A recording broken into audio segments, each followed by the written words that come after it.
যখন চলল রাস্তা পরিষ্কার, তখন চলে গেছে। এবার যে উস্তাদের কাছে ঘটনা বলছে, আজকে একটা ঘটনা ঘটছে, এরকম ঘটনা মানুষ সব বিপদে পড়েছিল, তা আমি এই বলে এই করেছি। তখন তার উস্তাদ খুশি হয়ে বলছে, এই বুনাইয়া আনতা লিয়াউমা আফদালু মিন্নি, বুনাইয়া তুই আমার ছেলে, আর আমরা ছেলে বলি কি ছোটকে বাবা। আমি যদি বলি যে বাবা আজকে তুমি আমার ছেলে হয়ে গেছে, বুঝছেন? আমি যদি বুনাইয়া এবার সপ্তাহ ছেলে তুমি আজ আমার চেয়ে উত্তম, কারণ তোমার দোয়া আল্লাহ কবুল করে নিয়েছে। এটা বুঝা যায় সে বলি হয়ে গেছে, আল্লাহ প্রিয় বান্দা হয়ে গেছে। কিন্তু এখানে কিছু ঘটনা শুনুন। এখন যখনই কেউ আল্লাহ হবে, তখন আল্লাহ তাকে আর একটু ভালো পরিষ্কার করে।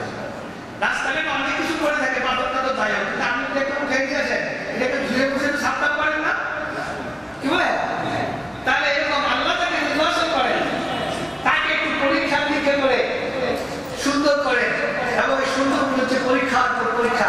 এই জন্য ইসলামের ইতিহাসে এমন কোন নবী আসে যাদের বিভিন্ন রকম সমস্যা মুসিবত না আসে, এবং আমাদের নবী মুহাম্মদ রাসূলুল্লাহ সাল্লাল্লাহু আলাইহি ওয়াসাল্লাম বিশ্বের সর্বকালের শ্রেষ্ঠতম নবী এবং রাসূল, তার জীবনে অনেক পরীক্ষা আসে।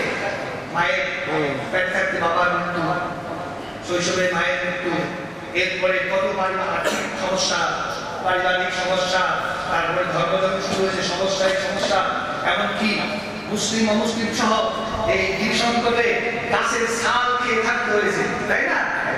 না খেয়ে থাকতে হয়েছে, যুদ্ধ বিগ্রহ, তার দান ভেঙেছে, তার কপাল ফেলেছে, কত মুসলমান নিহত হয়েছে, শহীদ হয়েছে।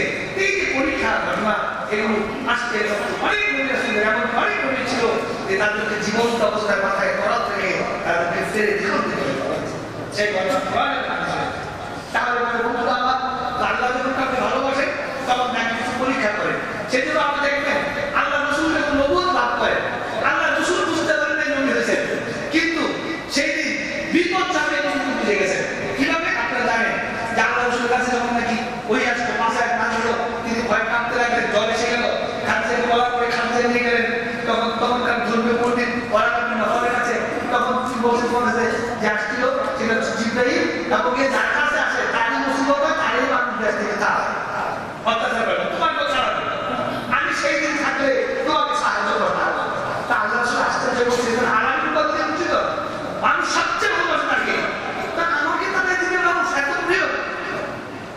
এই প্রিয় মানুষ সবসময় প্রিয় থাকে না, স্বার্থের বিরুদ্ধে গেলে তখন মহব্বত করে যায়। এই জন্য আল্লাহ রাসূল আলামিন ছিলেন, তাকে আমাকে যখন বলছে তোমাকে বের করে দেওয়া হবে, আল্লাহ রাসূল আশ্চর্য হলেন। আমি এই জন্য বলছি যে রাসূল যে হয়েছেন ওহি আসছে এটা বুঝেন নাই, কিন্তু আল্লাহ রাসূল বলল তোমাকে বের করে দেবেন, এটা তো বুঝলেন নাকি? এই জন্য বলছি যে যেখানে হকের শুরু হয় সেখানে কিছু বিপদ এবং মুসিবত আসে। এবার এই গল্পের যখন বুঝলো, এই আল্লাহ যখন বুঝলেন যে এই বালকটা আল্লাহ হয়ে গেছে, এখন যে তার বিপদ আসবে, তখন বললেন যে ইন্নাকা সাতুত্তারা আইয়ুতিরিকা ফালা তাদুল্লা আলাইহি, নিশ্চয় অচিরেই তোমার বালা মুসিবত আসবে, সমস্যা আসবে, কিন্তু তোমার সমস্যা যখন আসবে আমার কথা বলে দিও, আমার সন্তান কথা। আমি কি, আমি যে ধর্ম শিক্ষা দিচ্ছি এটা বন্ধ হয়ে যেতে পারে, এটা ভালো বলছি। এই ওখানে তুমি যে কোরবান আমি শুনেছি যে তোমার যখন মুসিবত আসবে আমার খবরটা কাউকে বলবো না, ভয় করেন না। কারণ দুইজন আরেকজন একজনকে যদি বন্দি করে আরেকজন বাইরে ওয়াজ চলবে, দাওয়াত চলবে, দুজনকে বন্দি করে দিলে তখন কি করবে না বলে তাকে বলছে যে আমার কথাটা বলো না। এবার এই ছেলে এখন আল্লাহ হলো যে তার কাছে গেলে আল্লাহ রাসূল বলছেন সে ইউবুল আনমাহা, গোমরা কথা বলতে পারে না, তার কাছে হয়ে যায়।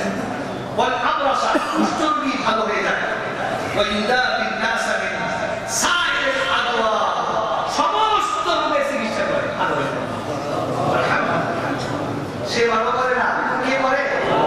আল্লাহ গুনাহগার একজন স্বামী আলোচনায় তিনি করে এর সামনে আসবে, তো সব রোগ ভালো হয়ে যায়, অন্ধ থেকে শুরু করে কুষ্ঠ, অন্ধ, বধির সব ভালো হয়ে যাচ্ছে। এবার এই খবর যদি ছড়ায় পড়ে তো যারা বোকা আছে তারা তো আসে, অনেক সময়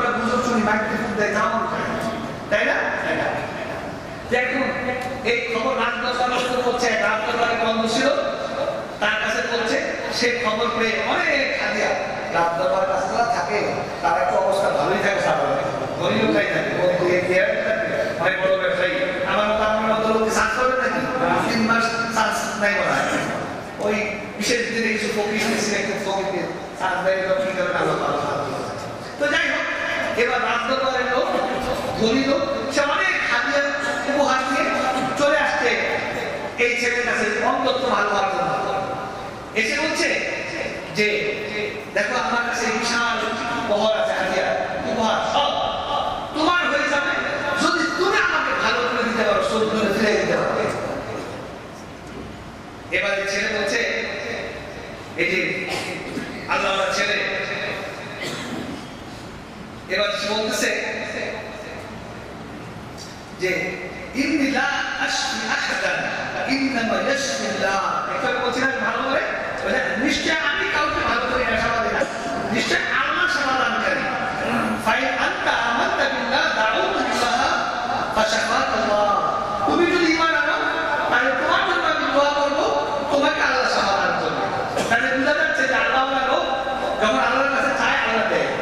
একটা জিনিস মনে রাখেন, সহি একটি হাদিস আসছে, সেটা হলো এই যে মানুষ আল্লাহর প্রিয় হয় ফরজ ইবাদতের মাধ্যমে। সহি হাদিস, ফরজ ইবাদত করতে করতে সাথে যদি নফল বেশি বেশি করে, নফল করতে করতে এমন একটি অবস্থা হয় যে আল্লাহ বলে সে তার হাত তখন আমার হাত হয়ে যায়, তার পা তখন আমার পা হয়ে যায়, সে তখন আমার সকল শক্তি দিয়ে সরে। তার মানে কি? আল্লাহর হাত লাগাই দেশাতে না, মানে সে আল্লাহর হাত যেদিকে যাওয়া দরকার, আল্লাহর হুকুম ছাড়া তার হাতও চলে না, পাও চলে না, চোখও চলে না, কানও চলে না, পুরো আমরা বিধান মতোই চলে। এবং নফল অনেক বেশি করার পরে স্তরে পৌঁছে, তখন আল্লাহ রাসূল বলছেন সে তখন দোয়া করে আমি কবুল করি, সে তখন কিছু চায় আমি তখন তাকে দেই। এক পর্যায়ে এরকম আল্লাহ হতে পারলে আল্লাহ তার দোয়া কবুল করে। এই বালক সেই পর্যায়ে পৌঁছে। এখন সে বলতেছে তুমি যদি ঈমানদার হও তোমার জন্য দোয়া করবো, কারণ শর্ত ঈমানদার জন্য দোয়া করা লাগবে, বুঝলেন? আর কাফেরদের জন্য যদি হেদায়েত দেব তাহলে হেদায়েত করবে, আর সমস্ত কল্যাণ দিলে কাফের ঈমানদারের জন্য। তখন তার তো অন্তত ভালো হওয়া দরকার। তো সে বলছে ঈমান আছে, আনার পরে তার জন্য সে দোয়া করেছে এবং হাদিস আছে ফাআমানা বিল্লাহ ফাশাফাহুল্লাহ ফাআতাল মালিক ওয়া জালাসা ইলাইহি। সে ঈমান আনছে এবং সে তার জন্য দোয়া করেছে, আল্লাহ তাকে ভালো করে দিয়েছে। এবার সে আবার রাত দরবারে ফিরে এসেছে। এবার বলেন পুরো অন্ধমন্ত্রী সুখ নিয়ে আসে, কিরকম ঘটনা হবে? থানা দেশে কি হবে? হ্যাঁ, মানে যে দেশের খবর এটাই। এবার আলোড়নকারী ঘটনা, আলোড়নকারী ঘটনা যে বাদশার দরবারের অন্ধ ভালো হয়ে গেছে। তো বাদশা জিজ্ঞেস করছে তুমি অন্ধ ছিলে, কে তোমার চোখ ফিরিয়ে দিল, কোথায়, কোন চিকিৎসায়? তখন সে বলছে, বাদশা জিজ্ঞেস করছে মান রাদ্দা আলাইকা বাসারাক, তোমার চোখকে ফিরিয়ে দিল, কিভাবে ভালো হলো? সে বলছে ক্বালা রাব্বি আমার প্রভু। এবার বাদশাটা কি জানে? সেইটা বাদশাদের কি সব মানুষের আগে ফেরাউন বলছিল, ফেরাউন বলছে আনা রাব্বুকুমুল আলা। এটা ফেরাউনের গঠনের মানছে নাই, কিন্তু বাদশার আগে আল্লাহ দাবি করতে বোঝা যায়। ফেরাউন বলছে আনা রাব্বুকুমুল আলা, আমি তোমাদের মহান রব। আরেকটা আছে মা আলিমতু লাকুম বিল্লাহি গায়রি, আমি ছাড়া তোমাদের কোনো ইলাহ আছে না, আমি জানি মানে নাই, আমি একটাই রব। তো এরকম ঘটনা বোঝা যায়। এবার এর সামনে বলছে যে রব্বি আমার রব আমাকে ভালো করে দিয়েছে, তখন রাগ হয়ে বলছে আলাকা রাব্বুন গায়রি, আমি ছাড়া আমার কোনো রব আছে নাকি তোমার? গোপনে গোপনে কারোর সাথে সম্পর্ক রাখবে নাকি রব করে? তখন ঈমানদাররা খুব সাহসী, তারা এটা ঈমানের একটি মানে গুণ বলতে পারে। সত্যিকার ঈমানদার তারা আল্লাহকে ছাড়া কাউকে ভয় করে না, আল্লাহ ছাড়া কারোর কাছে মাথা নত করে না।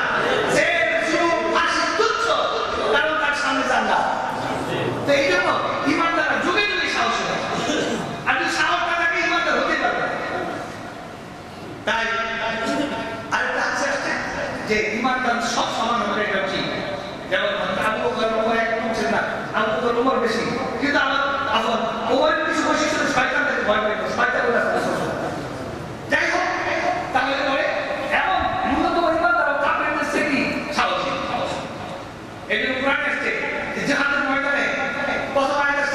যে এই 100 জন বা 10 জন যদি মুভমেন্ট হয় তাহলে 200 জন একজন মুভমেন্ট 200 জন কাপড়ের সমান 20 জন কাপড়ের সমান একজন মুভমেন্ট 20 জন কাপড়ের সমান পরবর্তীতে আরেকটা আছে যে একজন 2 জনের সমান তাহলে কোন মুভমেন্ট হবে 20 জনের সমান কোন মুভমেন্ট হবে কি 2 জনের সমান মুভমেন্ট কাপড়ের নিচে বেশি সাবধান শক্তিতে বলে হবে এবার যখন বলছে আমি ছাড়া কোনো রব আছে বাচ্চা তখন বলছে খালি আসে না রব্বি রব্বুকাল্লাহ আমার রব কিন্তু তোমার রব কি হচ্ছে আল্লাহ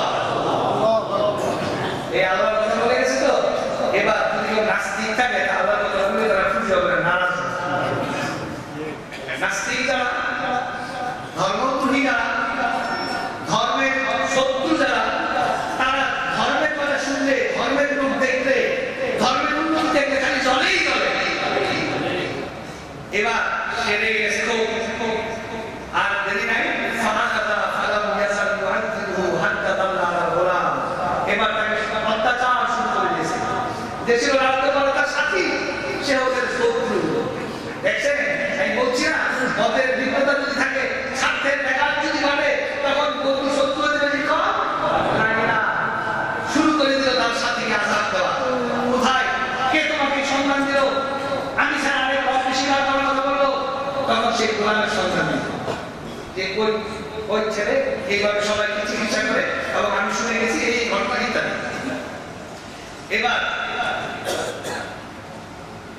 সেই ছেলেকে ধরে নিয়ে এসছে নিয়ে এসে বলছে ইয়া বুনাইয়া قد بلغ من سحرك ما تبرئ الأكمه والأبرص وتفعل বলছে আমি শুনতে পেলাম তুমি নাকি এমন জাদু শিখছো সেই জাদু শিখে তুমি এখন সমস্ত বধির লোককে কুষ্ঠ রোগীকে এবং সমস্ত রোগীকে ভালো করে দিচ্ছ কারণ সে তো কোনো জাদু শিখাতে না সে তো মাস্টার খবর রাখে না কি বলে তখন ছেলে বলছে না আমি আসলে ভালো করি না ওই আগের কথা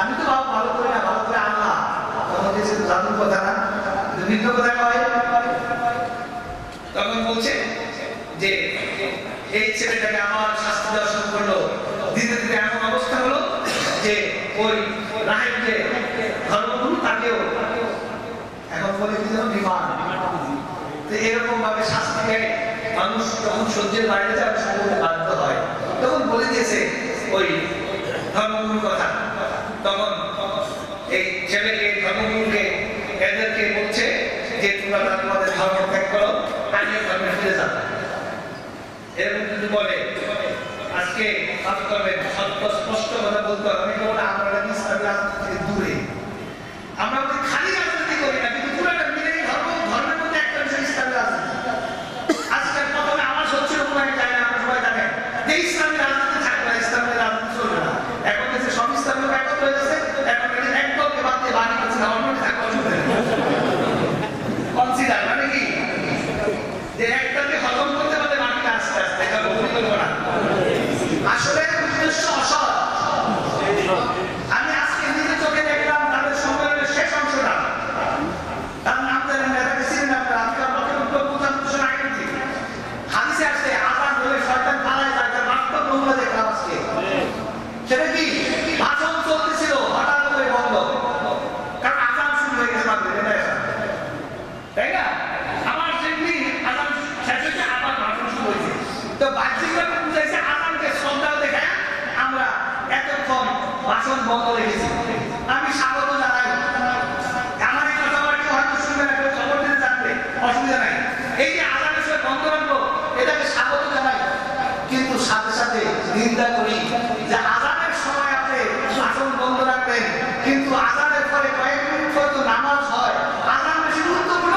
না নামাজ তো কেউ করে নাই মধ্যে যেতে দেখলাম না তাতে বুঝলাম যে নামাজের জন্য আজানের জন্য মর্যাদার জন্য বন্ধ করা হয় নাই বরং ওই যেই শয়তান চালাই দিয়েছিল সেই সন্তান পালাই গেছে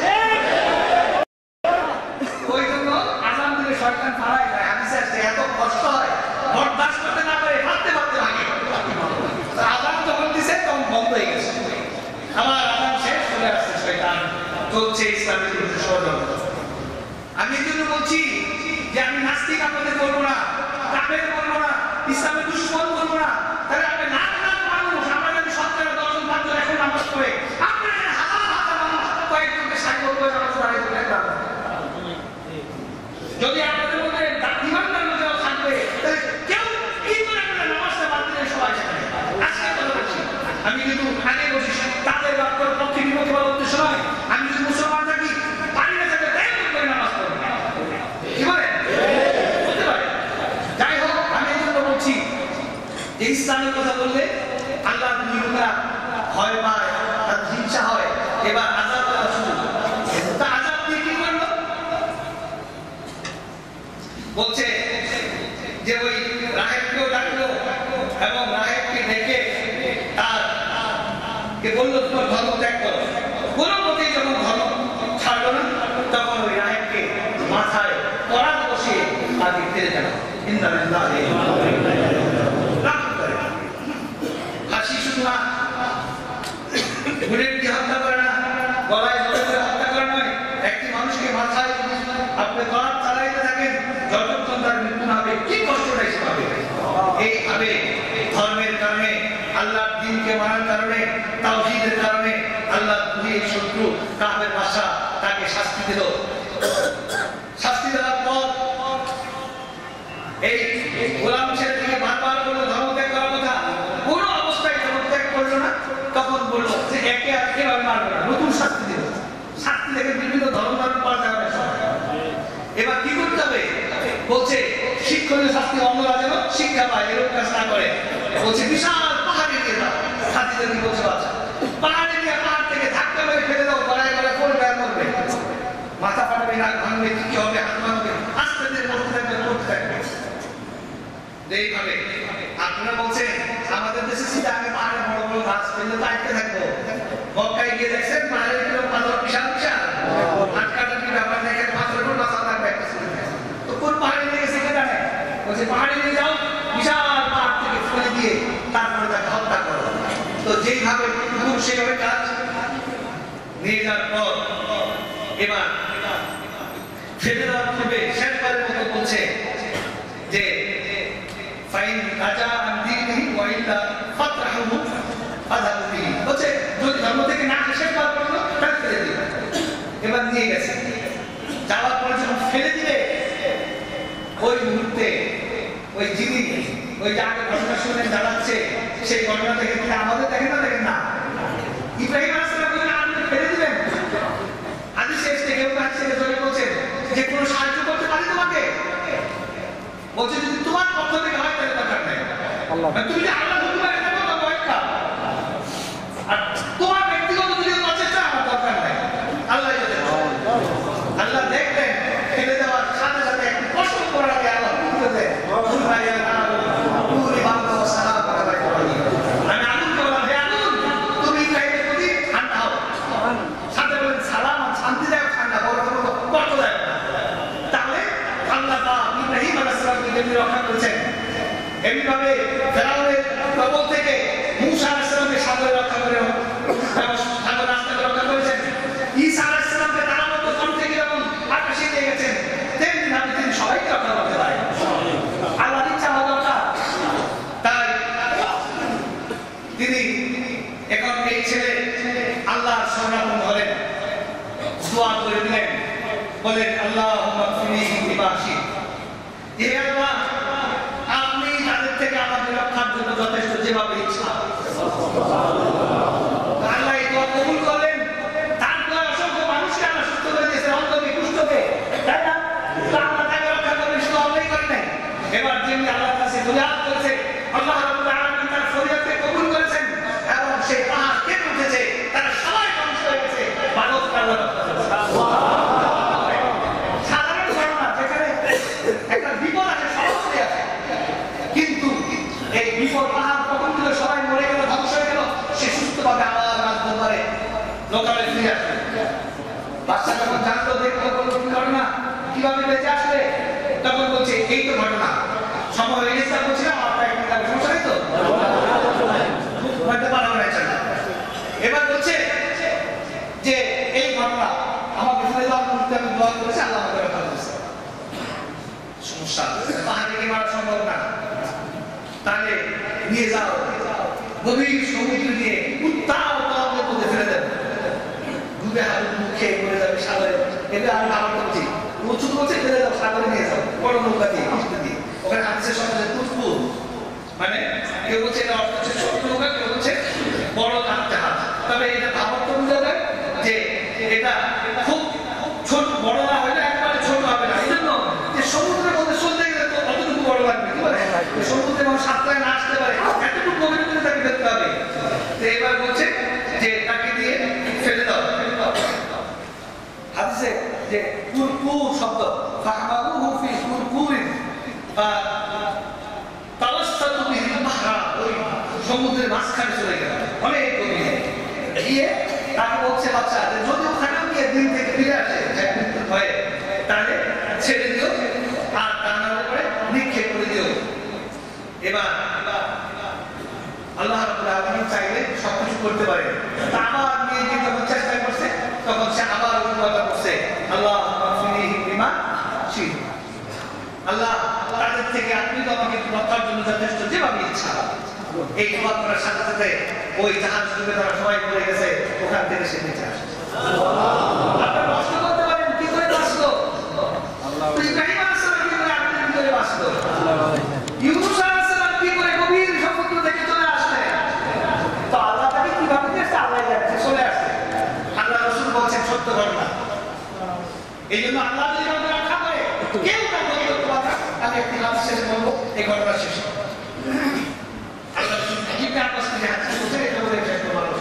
এবার সে যখন চলে আসছে তখন বাদশা তো দুশ্চিন্তাগ্রস্ত, অস্থির, হত্যা করা যাচ্ছে না, তাই বলছে। এবার বাদশা নিজে বলছে যে কি ঘটনা? তখন বলছে দেখো বাদশা, তুমি আমাকে হত্যা করতে পারবে না, একটা উপায় আছে, তোমরা আমার পরামর্শ গ্রহণ করলে সে মতো করলে তুমি পারবে। তো বাদশা তো সাইলেন্ট হয়ে গেল। তো কি করতে হবে?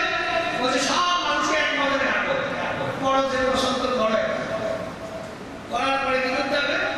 বলছে এই সত্তরের সবার সামনে আমি তোমাকে তীর দিব, বা একটা তীর নিয়ে ওটাকে বিসমিল্লাহির রহমানির রহিম, আল্লাহর নামে মারতে হবে। ওই আল্লাহর নামে মারছি যে আল্লাহর প্রতি গোলাম বিশ্বাস করে, ওই এই গোলামের দ্বারা ওই রবের নাম দিয়ে বিসমিল্লাহ বলে চালাচ্ছি। বিসমিল্লাহ, কোন বিসমিল্লাহ? রব্বিল গোলাম, এই গোলামের আল্লাহ আর রব যিনি সেই রবের নাম দিয়ে। তারপরে একরকম আল্লাহকে সে ডাইরেক্টলি স্বীকার করে তারপরে সে গুলি করতে হবে। তো বলছে ঠিক আছে, কোনো অসুবিধা নেই, তাই বলে যদি তোমাকে মারা যায় আমি বিস্তার পেতে চাই। এবার লোক জমা করেছে, জমা করে তারপরে তীর ধনুক হাতে নিয়েছে। এবার হাতে নিয়ে সে বিসমিল্লাহির রহমানির গোলাম বলে নিক্ষেপ করেছে। ওই গোলামের পরামর্শ অনুযায়ী হাদিসে এসেছে যে তীরটা গোলামের গায়ে ধরল, মুখে সে দুই হাত মুষ্টিবদ্ধ হয়ে তাকে ধরলো এবং তার প্রাণ ত্যাগ করলো।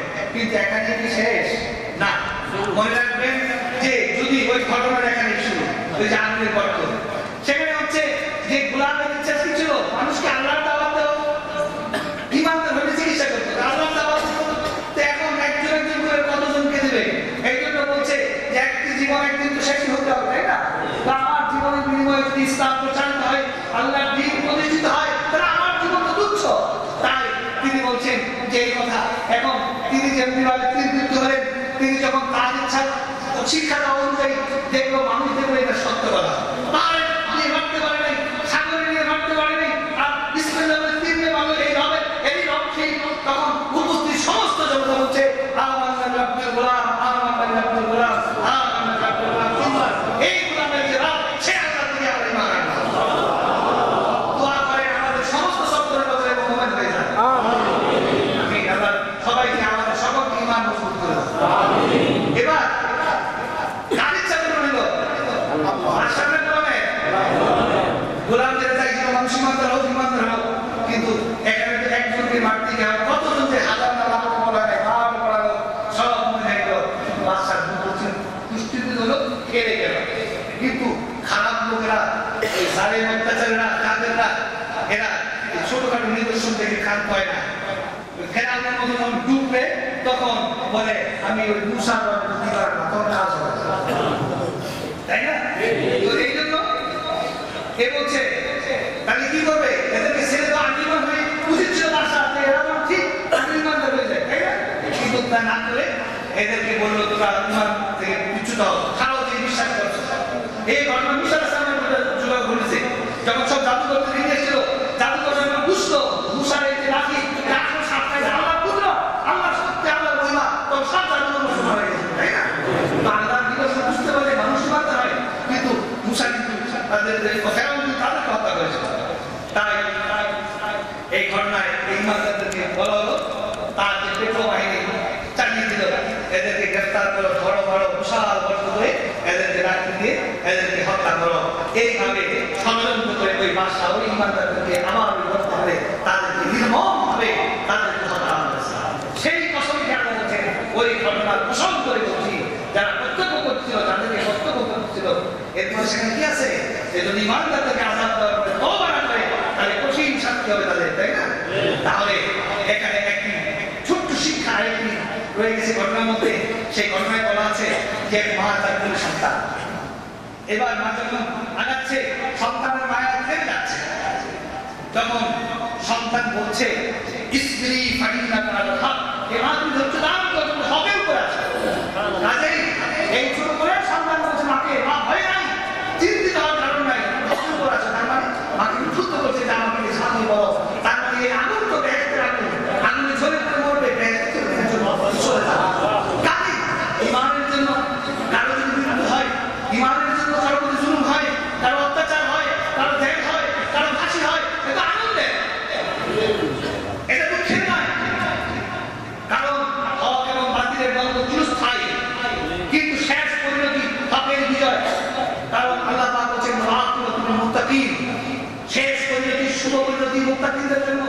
বন্ধুরা আমার, তাই আজকের দিনে আমরা যা দেখছি অত্যাচার, আমি মাফ করবেন, আমি একজন সাধারণ নাগরিক, দেশপ্রেমী মনে করি নিজেকে, স্বাধীনতার যুদ্ধ করি নাই, কিন্তু আমরা স্বাধীনতার যুদ্ধের পক্ষে, দেশকে স্বাধীন হয়েছে আমাদের ভালো হয়েছে, কোরআনের ঘাঁটি থেকে আমরা স্বাধীনতার যুদ্ধ করি নাই, কিন্তু আমরা ইতিহাস জুড়েছি, আমরা যারা যুদ্ধ করেছে তাদেরকে সম্মান করি, যারা এদেশে যুদ্ধ করেছে তাদেরকে আমরা সম্মান করি, যারা জীবন দিয়েছে তাদের জন্য দোয়া করতে আমরা সম্মান, আমরা যতদিন বেঁচে আছি তাদের জন্য দোয়া করেছি।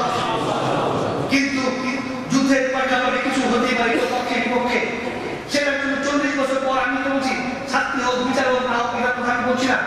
আমার যেটা প্রশ্ন, একটি বিচারকে কেন্দ্র করে 6 জন মানুষের হয়তো জ্ঞান হবে, হয়তো ফাঁসি হবে, বা মৃত্যু হবে, এর চেয়ে বড় কিছু হবে তো। কিন্তু এটাকে কেন্দ্র করে একদিনে যে মাত্র একটি দিনে 50 জন হত্যা করা হলো এবং হাজার মানুষকে গুলিবিদ্ধ করা হলো, এটা কি গণহত্যা নয়? এটা কি অন্যায় নয়? এটার জন্য কে দায়ী? তাদের বিচার কে করবে? আল্লাহ করবে। আমরা আল্লাহর কাছে ফরিয়াদ করি, আল্লাহ রাব্বুল আলামিন জালেমদেরকে হেদায়েত করুন, আল্লাহ রাব্বুল আলামিন জালেমদেরকে হেদায়েত করুন, আল্লাহ রাব্বুল আলামিন জালেমদের হাত থেকে আমাদের দেশ এবং দেশের মানুষকে রক্ষা করুন। এই জন্য আমি বলছি, কোনো ব্যক্তি বা দলকে কেন্দ্র করে বলছি না। এবং আজকে নাস্তিকরা নাচাচ্ছে, আমরা সবাই বুঝে, এই জন্য নাস্তিকদের সাথে আমাদের দেশের সাথে বাইরের নাস্তিকরা জড়িত আছে। তাই আমরা তাদের বিরুদ্ধে যুদ্ধ করতে যাব না, কিন্তু আমরা বিশ্বাস রাখি এই কোরআনকে আল্লাহ রাব্বুল আলামিন হেফাজত করেছেন। আল্লাহ চাইলে যে কোনো ব্যক্তি আমাদেরকে হেফাজত করবে।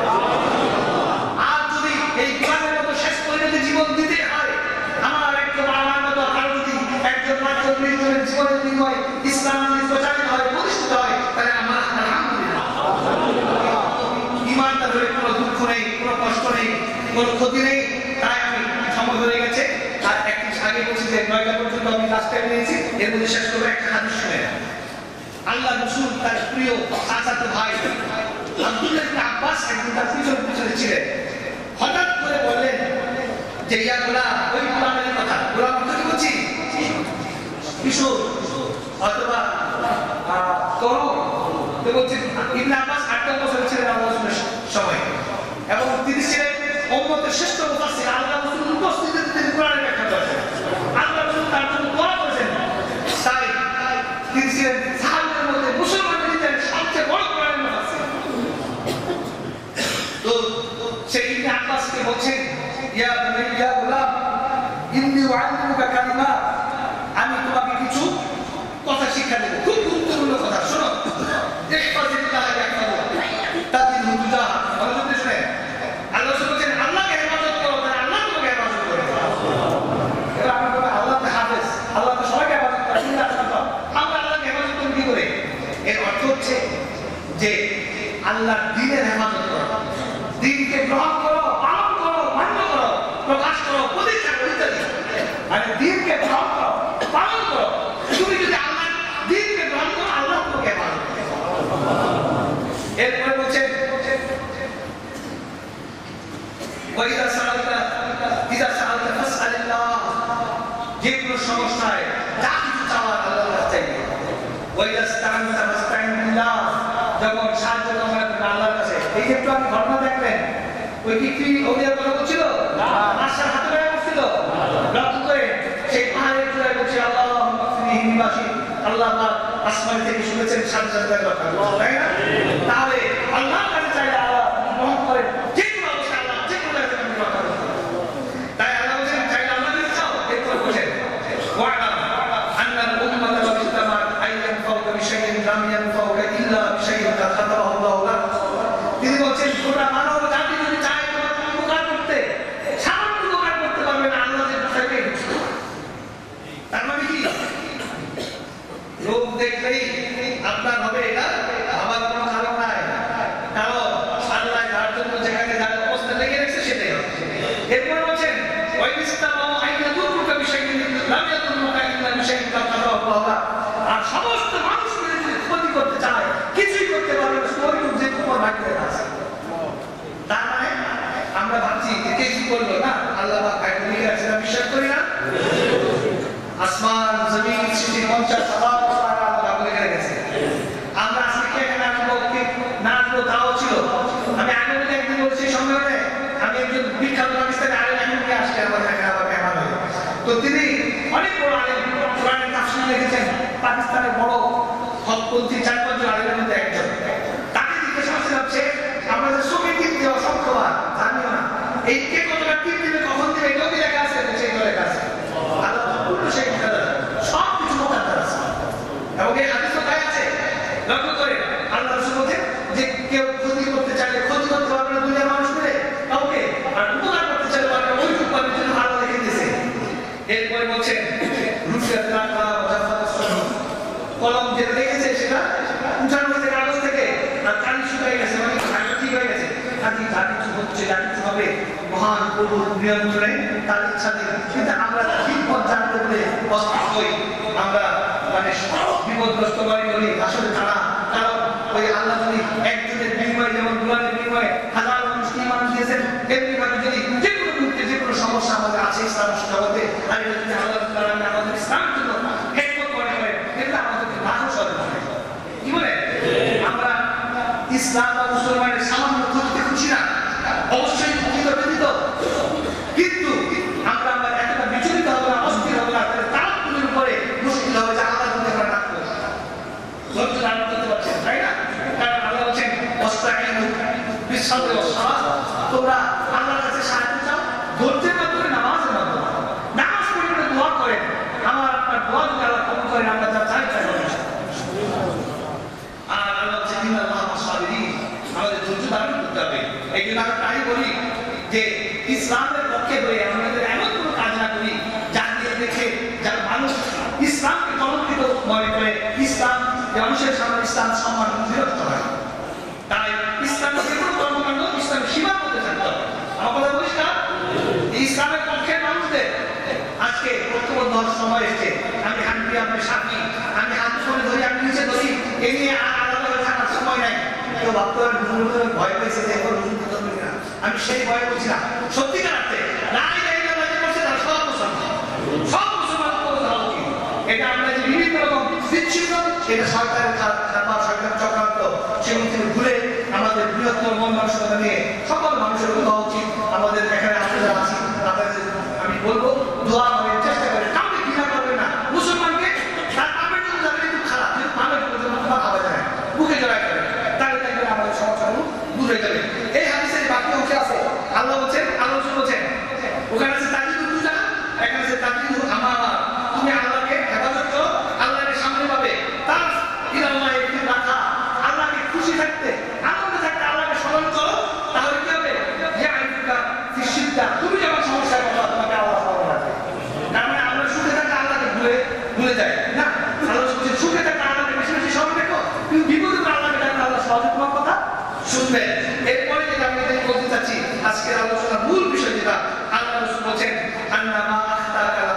তুসিবুনা, যেটা না আসা ভুল হওয়া সেটা কখনো আসবে না।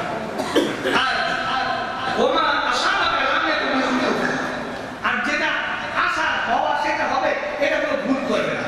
তার মানে কি, যা ভাগ্যে লিখা আছে ব্যক্তি জীবনে, সমাজ জীবনে, রাষ্ট্র জীবনে, বিশ্ব